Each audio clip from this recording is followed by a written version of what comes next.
कर्तव्य ही एक ऐसा आदर्श है जो कभी धोखा नहीं देता। कर्तव्य ही एक ऐसा आदर्श है जो कभी धोखा नहीं देता और धैर्य ही एक ऐसा कड़वा पौधा है जिस पर फल हमेशा मीठे आते हैं। जी हाँ, अगर आप किसी भी चीज़ के लिए, किसी भी काम के लिए ट्राई कर रहे हैं तो अपने कर्तव्य का पालन करना ना छोड़ें और साथ ही धैर्य भी बनाए रखें, क्योंकि धैर्य के साथ अगर आप कर्तव्य का पालन करेंगे तो आपको परिणाम हमेशा अच्छे मिलेंगे। जी हाँ, इसी पॉजिटिव कोट के साथ शुरुआत करते हैं हम वीकली करंट अफेयर की इस वीडियो को। इसमें हम 21 नवंबर से लेकर 27 नवंबर तक के सभी इम्पोर्टेंट करंट अफेयर्स को कवर करेंगे और हर करंट अफेयर से रिलेटेड जो भी स्टैटिक जीके होगा, जो भी एक्स्ट्रा फैक्ट्स होंगे, उनको भी हम साथ में डिस्कस करेंगे। तो चलिए शुरू करते हैं। प्रधानमंत्री नरेंद्र मोदी जी ने अभी एक इंटरनेशनल एयरपोर्ट की नींव रखी है और उस एयरपोर्ट का नाम है जेवर इंटरनेशनल एयरपोर्ट। और ये जेवर इंटरनेशनल एयरपोर्ट जो है ये उत्तर प्रदेश राज्य में है, लेकिन ये दिल्ली एनसीआर रीजन में आता है। ठीक है, दिल्ली एनसीआर रीजन में आता है। एनसीआर क्या होता है? नेशनल कैपिटल रीजन, यानी जो हमारी राजधानी के आसपास का एरिया है उसको एनसीआर रीजन बोलते हैं। जैसे नोएडा, उत्तर प्रदेश का नोएडा और गाजियाबाद और हरियाणा का गुड़गांव, ये सभी आते हैं एनसीआर रीजन में।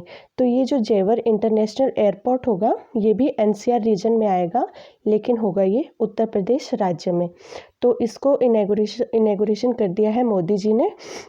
और ये जब बनेगा तो ये यूपी का 5th इंटरनेशनल एयरपोर्ट होगा और एनसीआर का ये 2nd इंटरनेशनल एयरपोर्ट होगा। इससे पहले दिल्ली एनसीआर में इंदिरा गांधी इंटरनेशनल एयरपोर्ट है और ये 2nd इंटरनेशनल एयरपोर्ट बन जाएगा और 5th इंटरनेशनल एयरपोर्ट बन जाएगा उत्तर प्रदेश का।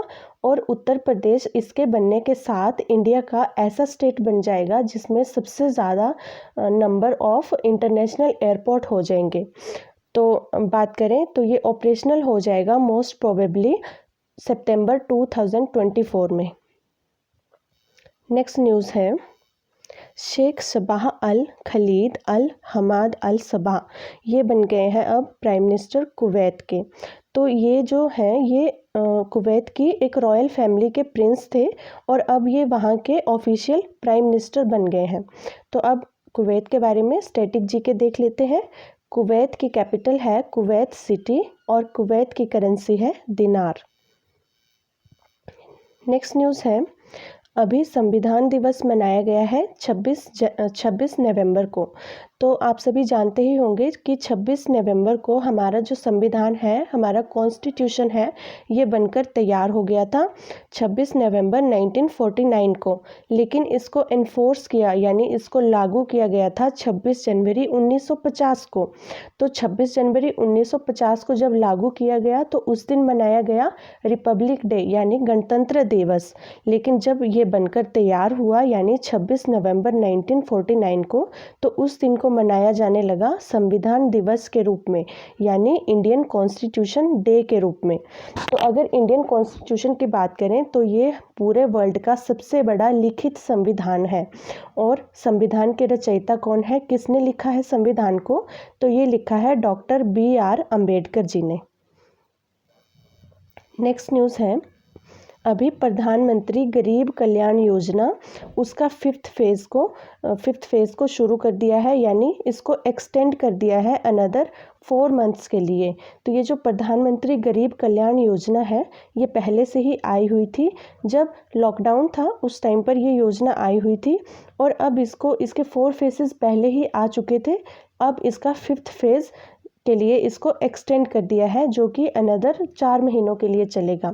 तो अब इसमें क्या था, प्रधानमंत्री गरीब कल्याण योजना में क्या था, इसमें जो गरीब हैं उन लोगों को 5 रुपये पर किलो के हिसाब से अनाज दिया जाता था। तो ये अब अगले 4 मंथ के लिए फिर से ऐसे ही किया जाएगा। नेक्स्ट न्यूज़ है अभी जो हमारे फाइनेंस मिनिस्टर हैं निर्मला सीतारमण जी, उन्होंने 2 स्कीम्स लॉन्च की हैं जम्मू कश्मीर में। फर्स्ट स्कीम है तेजस्विनी एंड हौसला स्कीम। तो ये जो तेजस्विनी एंड हौसला स्कीम है इसमें क्या होगा, जम्मू कश्मीर का बैंक जो है जम्मू कश्मीर बैंक, वो 18 से 35 एज तक की जो गर्ल्स होंगी उनको अगर अपना कोई बिजनेस स्टार्ट करना है, एंटरप्रेन्योरशिप है, अगर कोई किसी को नया अपना कोई भी काम शुरू करना है, उसके लिए वो उन्हें लोन देगा जम्मू कश्मीर बैंक। तो ये हो गई तेजस्विनी एंड हौसला स्कीम। और दूसरी स्कीम है शिखर एंड शिखारा स्कीम। इस स्कीम में क्या होगा, पीएनबी बैंक जम्मू कश्मीर में टूरिज़्म को डेवलप करने के लिए लोन देगा।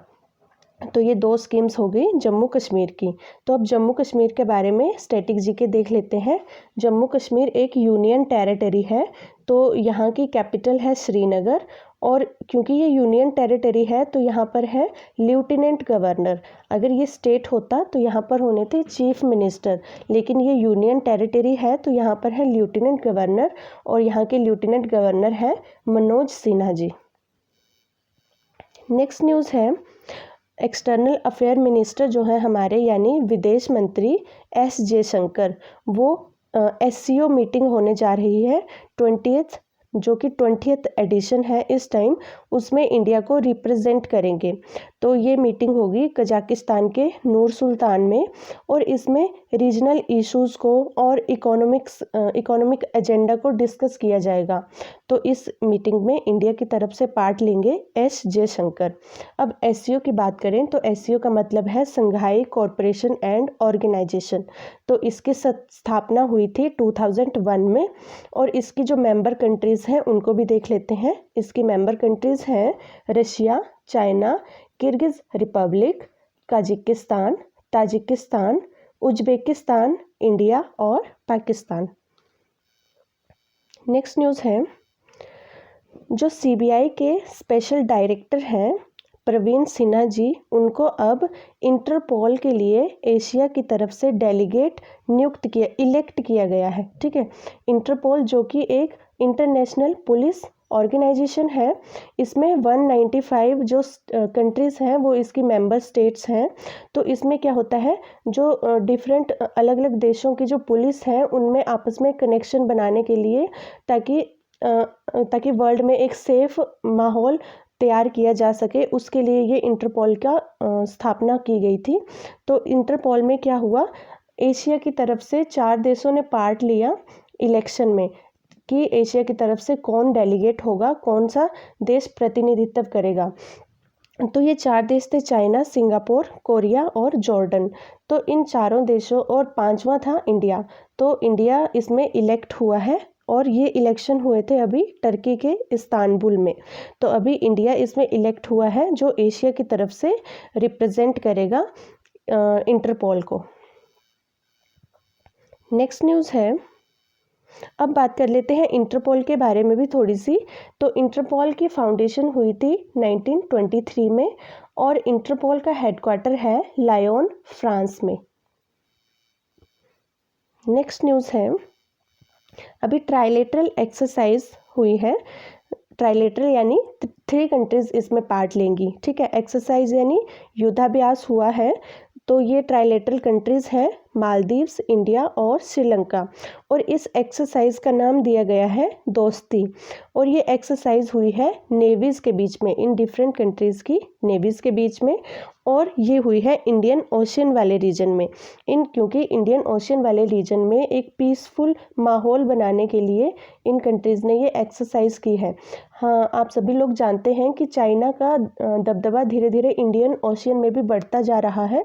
तो ये एक तरह से चाइना के लिए एक मैसेज भी है कि इन तीनों कंट्रीज़ ने मिलकर ये एक एक्सरसाइज की है। अगर बात करते हैं श्रीलंका की, तो श्रीलंका के इनके बारे में एक्स्ट्रा फैक्ट भी देख लेते हैं। तो श्रीलंका की कैपिटल है श्री जयवर्धने कोटे और करेंसी है रुपी। और मालदीव्स की बात करें तो मालदीव्स की कैपिटल है माले और मालदीव्स की करेंसी है रुपया।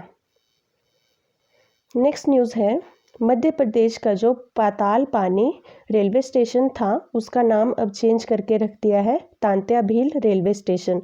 तो जो तांत्या भील थे वो वहाँ की जो ट्राइबल्स थे यानी जनजातीय लोग थे उनके लिए एक तरह से मसीहा थे, जिन्होंने उनके लिए बहुत ज़्यादा काम किया था। तो उनको याद रखने के लिए अब पाताल पानी रेलवे स्टेशन का नाम चेंज करके रखा जाएगा तांत्या भील रेलवे स्टेशन। और ये जो रेलवे स्टेशन है ये इंदौर से बहुत नज़दीक है और लगभग 10 किलोमीटर दूर है ये इंदौर से। तो अब मध्य प्रदेश के बारे में स्टैटिक जीके देख लेते हैं। मध्य प्रदेश की कैपिटल है भोपाल और मध्य प्रदेश के सीएम हैं शिवराज सिंह चौहान और मध्य प्रदेश के गवर्नर हैं मंगूभाई सी पटेल। नेक्स्ट न्यूज़ है, अभी नीति आयोग ने SDG इंडेक्स जारी किया है जिसमें शिमला ने टॉप किया है। तो SDG क्या है? SDG है सस्टेनेबल डेवलपमेंट गोल। तो ये जो इंडेक्स है ये 77 इंडिकेटर्स पर बेस्ड है, यानी 77 इंडिकेटर्स को ध्यान में रखकर इस शिमला ने इसमें टॉप किया है। और इसमें जो टारगेट थे वो थे 46 टारगेट, और इस हिसाब से शिमला फर्स्ट सिटी है। और लास्ट की बात करें तो लास्ट है झारखंड का धनबाद। और सेकंड सिटी की बात करें, फर्स्ट हो गया शिमला, सेकंड है तमिलनाडु का कोयम्बटूर और थर्ड है चंडीगढ़। तो आज की करंट अफेयर वीडियो में हमने इस वीक के सभी इंपॉर्टेंट करंट अफेयर्स कवर कर लिया है। आपको ये वीडियो कैसी लगी प्लीज़ कमेंट बॉक्स पर ज़रूर बताइएगा, और अगर वीडियो पसंद आए तो वीडियो को लाइक कीजिएगा और चैनल को सब्सक्राइब कीजिएगा। Thank you.